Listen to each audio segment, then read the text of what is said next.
Tanya, thank you. New this morning, we now know a Battleground police officer who died in August died from the combination of fentanyl and meth. The city of Battleground just made that announcement. They say Sergeant Richard Kelly's death on August 10th was likely caused by a, quote, intentional act and not an incidental workplace exposure. The city of Battleground says he was discovered unconscious inside his office at the police department. Battleground Police Chief Mike Ford asked Vancouver police to investigate. That investigation is now over. The chief also ordered an audit of the department's property and evidence procedures, including how seized narcotics are handled. The city says appropriate training and procedural changes will be implemented based on the findings of that audit.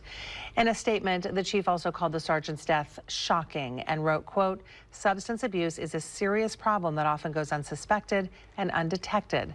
As a community, we need to support local efforts to assist anyone struggling with the effects of mental health and substance abuse so they may achieve recovery."